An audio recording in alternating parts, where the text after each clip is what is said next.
So I'm here with my friend Cody, and we're doing the Pathology Phillips risk assessment today. So we already went through all the questions with him, and he was deemed a high risk. So some of the questions that we had with him was if he goes to the dentist regularly, which he says that he does. He does have a good diet. He doesn't drink a lot. If anything, just maybe social occasions.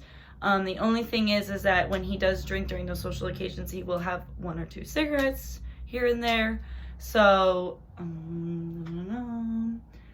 so do you understand like the cause or like why it's important, why you shouldn't smoke at all, or why? Yes.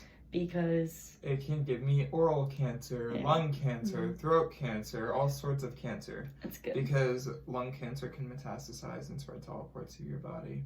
Yes, correct. And then do you understand like the correlation between when you smoke versus like drinking together? Yes. So you understand? I should probably stop both because it's a gateway. It can be it can be a gateway, but do you like understand like that when you use both together, it's kind of like a ticking time bomb. They both kind of quicken and make your chances a lot higher. It makes them a lot higher. Yeah, they exacerbate them a lot higher, and that's why it's so dangerous. That's why we want to kind of try to aim for quitting smoking, especially just during your drinking. It's a work in progress. So, do you have any plans to quit anytime soon? But I mean, like you said, you only do it when you're really drinking. So, I want to quit drinking, and I also want to start chewing gum because I feel like that would help. Because I feel like it's like the habit thing, like with the hands. Mm-hmm. So I just need to keep. It's like a hand and mouth type of thing. Yeah, hands and mouth busy. Okay.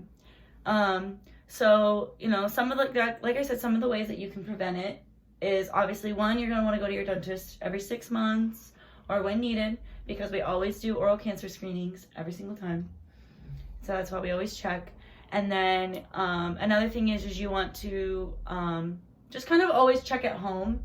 Just always do a quick exam. Like after you brush your teeth, just kind of open your cheeks and look at everything. Make sure everything looks normal. And if there's any other like any pains that bother you or anything that like is tingling or out of the ordinary that you know is like, hey, that shouldn't be right there, then you should go to your dentist just to make sure it's nothing serious. And then obviously you want to keep good oral care because it also helps prevent. Brush twice a day, floss once a day, use mouthwash every single time I brush. Is that what you do? Yeah. Okay, good. Okay, so that works out. Okay, so but like I said, obviously the only reason it's a high risk for oral cancer is just because really it's just you smoking. So that would just be something that we can work on. And I will quit by May 31st. I will quit on my birthday. All right, perfect. So you're ready to give me your quick date. That works out.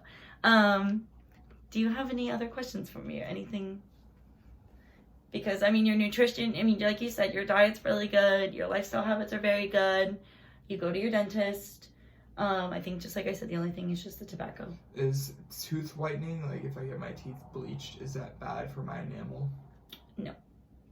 It's not bad for your enamel. It just makes it sensitive, as long as you're using the right products. So if I go get a Zoom done, like, are my teeth going to fall out? No, they're not going to fall out. Okay. They're just going to be slightly sensitive for a day or two afterwards, but there are ways you can kind of stop that. Cincinnati. Yeah. So using sensitive toothpaste. Okay. I think that is it. Okay.